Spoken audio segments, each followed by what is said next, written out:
है। मैं हिंदी साहित्य से द्वितीय वर्ष का विद्यार्थी हूँ और एक जिम्मेदारी के साथ इस हिंदी परिषद का अध्यक्ष भी हूँ। मंचासीन आदरणीय अध्यक्ष महोदय एवं अन्य गणमान्य गण जो उपस्थित है हमारे बीच, मेरी एक कविता है फूस का मैं। आपने गांव में फूस देखा होगा, झोपड़ी भी बनती है और उसे चूल्हे में झोंका भी जाता है। तो मैं वही हूँ और आप खुद को भी वही महसूस करके ये कविता सुनिएगा कि हाँ शायद फूस का बना हूं मैं, कि हाँ शायद फूस का बना हूं मैं, कहीं बंधा कहीं बिखरा हूं मैं, कि हाँ शायद फूस का बना हूं मैं, कहीं बंधा कहीं बिखरा हूं मैं। हरापन शुद्ध भावना थी मेरी, हरापन शुद्ध भावना थी मेरी, जो पशुओं का चारा बन गई।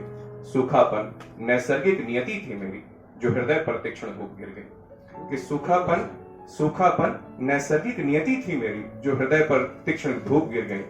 मैं अपने जड़ से अलग हो जाता हूँ, कि मैं अपने जड़ से अलग हो जाता हूँ, उनकी छत कभी दीवार हो जाता हूँ। क्या बात? मैं अपने जड़ से अलग हो जाता हूँ, उनकी छत कभी दीवार हो जाता हूँ।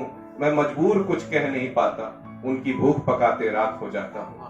कि मैं मजबूर कुछ कह नहीं पाता, उनकी भूख पकाते राख हो जाता हूँ। हवाओं की भी कोई हिदायत नहीं होती, कि हवाओं की भी कोई हिदायत नहीं होती, जिधर बहती हैं उधर बहना पड़ता है। नदियों की भी कोई शिकायत नहीं होती, जिधर दहती हैं उधर दहना पड़ता है। कि जिधर दहती हैं उधर दहना पड़ता है। और बरसात में भींग, कि बरसात में भींग वहीं दब जाता हूँ, बरसात में भींग वहीं दब जाता हूँ, ग्रीष्म में सहसा वहीं तन जाता हूँ। कि बरसात में भींग वहीं दब जाता हूँ, ग्रीष्म में सहसा वहीं तन जाता हूँ। यूं ही एक दिन सड़ गल जाऊंगा, जाते जाते मैं स्मृति की खाद बन जाऊंगा, जाते जाते मैं स्मृति की खाद बन जाऊंगा।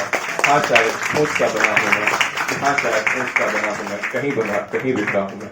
बहुत बहुत धन्यवाद।